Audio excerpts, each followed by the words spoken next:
Well, guys, I think you can tell by what you see in front of you that we're going to do another, a compilation video. This time we're going to talk about blade shapes, some of my favorites, some of the ones I don't like. There's no way I'm going to be able to do them all. So we're going to look at a handful of different blade shapes. So let's turn this around and look at it from the Guys, like I said in the intro, we've got a bunch of different knives, a bunch of different blade shapes. I'm going to show you which ones I like. We're going to start with the most garish and over the top, the Persian style blade. So I figured why not start with the one that I'm not as big a fan of, which is the Persian style blade. Now this one is not anywhere near as swept as some of the others, but you can see Persian style blade like this. This has got the big belly. This is a very, very pronounced curvature on that one. These are blades that are very good for some things. Sometimes in a kitchen knife, you'll have a knife that's kind of swept like this. It's called a scimitar.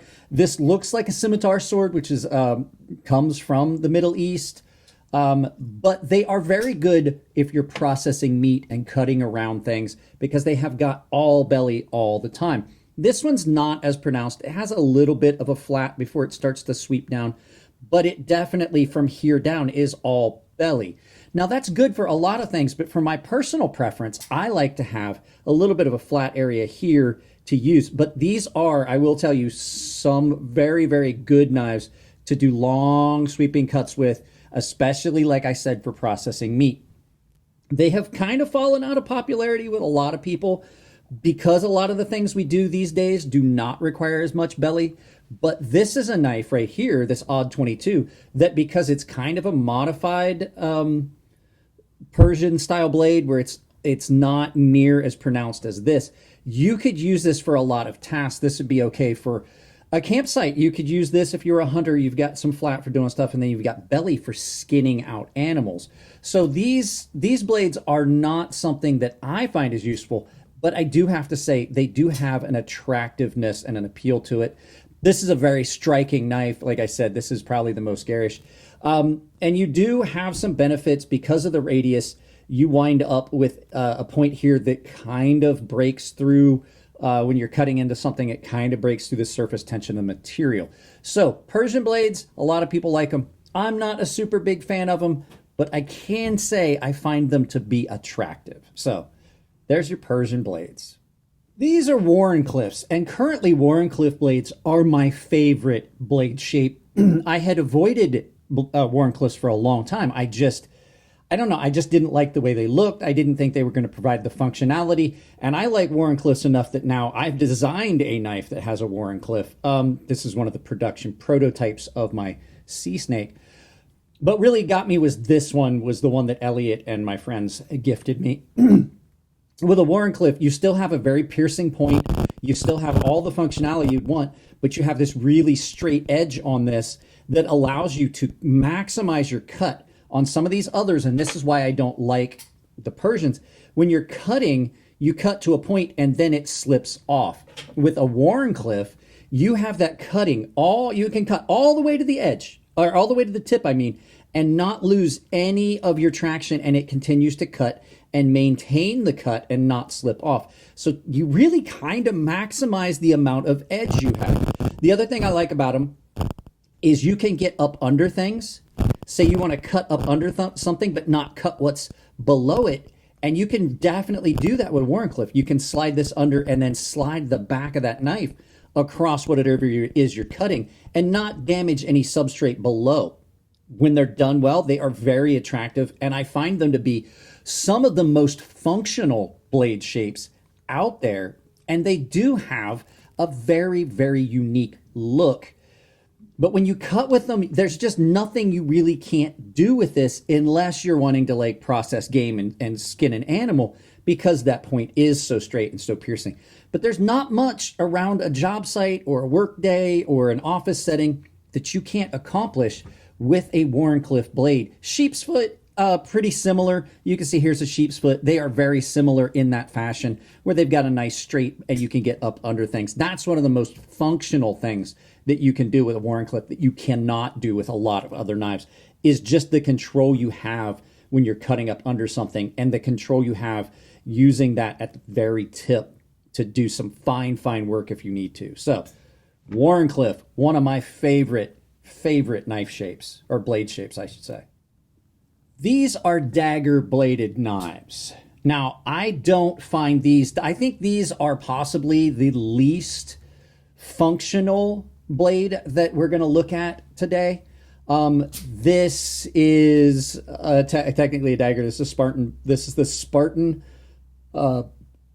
bladed UTX 80. I'm sorry.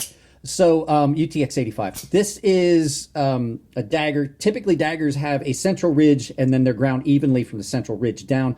Sometimes with a false edge, as you see on this one. That's all false edge with only one edge because it's a folding dagger. This one is OTF. It's got the capability of having both sides sharpened. Typically, daggers don't give you real good utilitarian purposes because of the way they're ground. They have that central ridge, so you don't have as much time to transition down to a fine, thin edge that you could do for work. This one actually does, but it's kind of the exception to the rule. These are really good for piercing. These are more along the lines of what you'd see in a defensive or offensive weapon, a tactical style knife. This is a very well-made dagger. I like both of these, but these aren't the blade shapes that I'm going to grab if I have to do some work. These are what I'm going to have to grab. These are what I'm going to grab if, say, I need to punch a hole in a container. I'm going to grab this because while it does not cut really well, that piercing tip profile on this especially comes in handy if you need to cut into a container so that you can cut around something with a pair of scissors. This works exceedingly well for it. And like I said, if you need to let the air out of something or perhaps someone, these would be the blade shapes you'd go to. Super piercy, really, as my daughter would say, it's pokey. It's a very pokey knife. So yeah, daggers, not one of my favorites. The rest of the blades, though, however, are really ones that are utilitarian and I like a lot. These are Tonto blades. These are more specifically Americanized Tontos. And what you get with these is a very straight blade with another angle point here, a lot like what you saw in the Norseman. These are typically more of your tactical style knives, a lot like daggers. What you wind up with is a secondary point. So you have a piercing point here, and then you have a point here, which technically does serve a purpose. If you're slashing, you get so much more ability to slash because, like I said, with the Norseman, it breaks that surface tension of the material as you're slashing, and it allows that to bite in and dig in deeper. I don't find these to be super useful because a lot of times they're not ground the way I would like. This one's not too bad. This is that PMP Knives Berserker you guys saw in a short. But they do have a nice... The only thing I like about them is that a lot like a Wharncliffe, you wind up with an area that is very flat, and you can get up on the very front of this and use that. A lot of times, though, they're ground really thick behind the edge because they fall into that hard use and tactical, and people think that they want that really thick edge, which you really don't need. It's really not gonna affect too much how it fares against the riggers that you're gonna put it through. But that secondary point is a new adaptation that companies started adding to it. There is a actual thick spot in the blade there to reinforce that. So you have two complete separate edges. I get that they're attractive. They do pierce. These are some of the most piercing blades you're going to find outside of a dagger. And if you're slashing, like I said, if you're using this as a defensive weapon, you can do a snap cut a lot better with something that has that point, because what's going to happen is that point's going to hit. It's going to break through the skin and allow the blade to cut better. So Tontos, I don't really like them that much, but they still are a blade shape that a lot of people like. These are drop points. Drop points are probably the most popular, the most well-known, the most used blade shape out there, and it is simply that. From the spine, the back of the blade drops to the tip. It is a dropped point. So the tip is not in perfect alignment with the spine of the knife, which would be right, where'd it go? It's called a straight back, right there, straight back. So as opposed to straight back, this drops down.